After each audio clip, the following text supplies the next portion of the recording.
we're here to call on the powers that be to end racial profiling in our city, in our county, and in our state. My son came home and told me, "Mom, listen to this video." My heart sank into my feet. I cried. We're voted top 5 of the best cities to live in, and it has to feel that way for everybody. Everyone.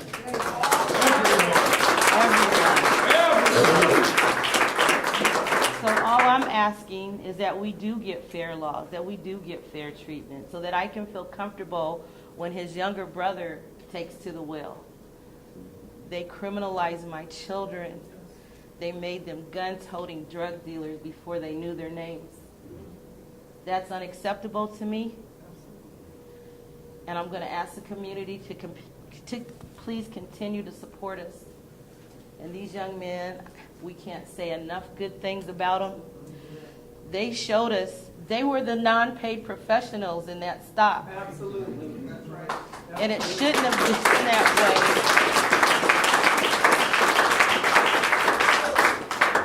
So I'm going to encourage everyone to get out and vote. That's important. And to support your community when they're trying to make these changes. If we want changes, we have to be the change makers. So I thank you for your support, the NAACP, my team with the Iowa CCI, and the ACLU for everything you've done, and of course my community. Thank you.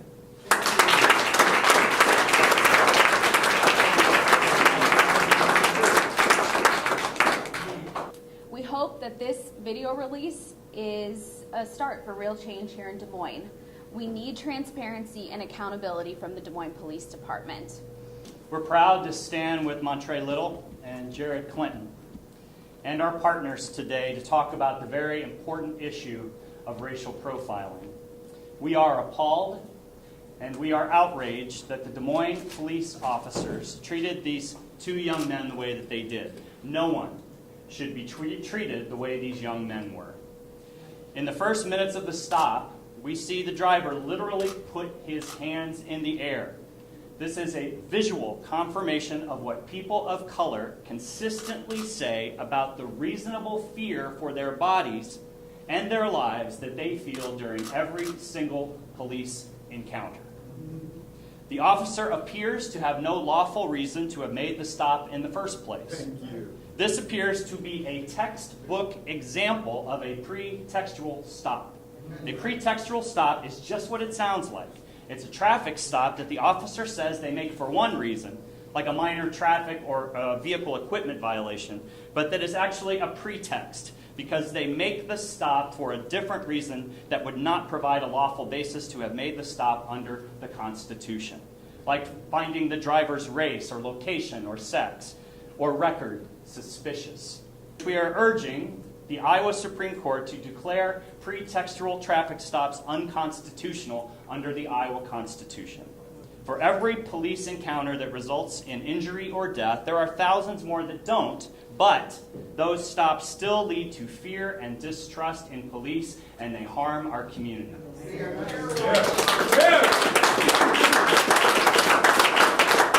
We also urge the Iowa legislature to pass a meaningful anti-racial profiling bill banning racial profiling by police statewide, and to do that as soon as possible in the 2019 session.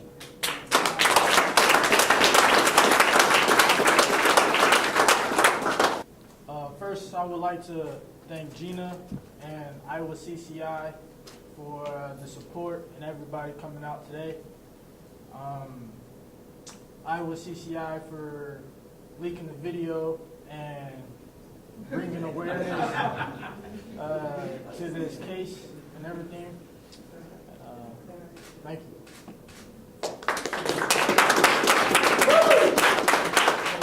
I just want to say thank you to everybody. I appreciate your words of wisdom in this time. I wanted to say thank you to Iowa CCI and Gina for helping us with this case. A few things that I just wanted to say.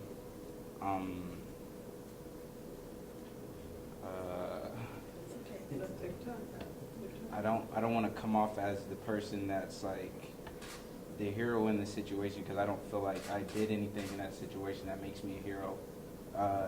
You stayed alive. You But- stayed alive, you are a hero. But I'm still alive, so I guess that does make me a Yes, hero. yes, absolutely.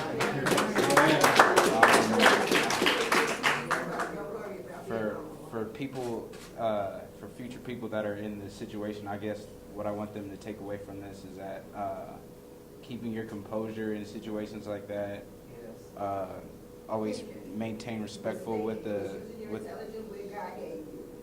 remain respectful to the officers in the stop, and I don't know, just keep your composure, Yes. and you should come out of that situation as I did. So I just want to say thank you to everybody for coming out and listening to the story and supporting us. So thank you. Thank you.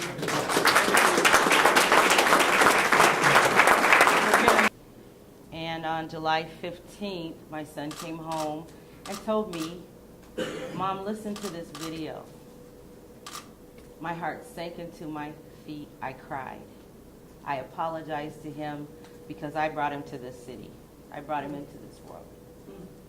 There was nothing I could do to protect him. All I could hear was someone accusing my son of being in a position physically that he looked like he was brandishing a gun. Because of my membership and my affiliation with Iowa CCI, I knew where to go to get this complaint at least registered. But that morning I woke up very sad and heartbroken that again, one of my two sons is profiled in a city that I call home. I have physically touched 7 generations in my family. I can't tell you how hard it's going to be for me to encourage my children to want to raise their families here if we don't make changes to our policies in the city. We're voted top 5 of the best cities to live in, and it has to feel that way for everybody. There are claims under the Iowa Constitution and the federal Constitution, and this was filed on Friday. It hasn't been processed by the clerk yet, so we don't have a case number at the last I checked. But it's in Polk County District Court, and there are claims for a pretextual stop, for illegal search, illegal seizure, claims for racially biased policing, and then the claims against the department and Chief Winger would be the failure to supervise, failure to implement policies, failure to catch this sooner, because we do think that there were some issues, particularly with Officer Thies, that should have alerted them that this was going on. I do know that there's always a concern when any agency, organization, individual investigates themselves. And so I believe very strongly that that needs to be held to some strong scrutiny. Reka, I grew up in Nebraska, so I follow what goes on over there pretty closely. I know Iowans think that we're much more progressive on these issues than Nebraskans. Nebraska passed an anti-racial profiling bill in the year 2001. And based on national statistics, then they were the worst in the nation in terms of, and that racial profiling bill had data collection and monitoring as part of it. They were the worst in the nation on these pretextual stops in 2003.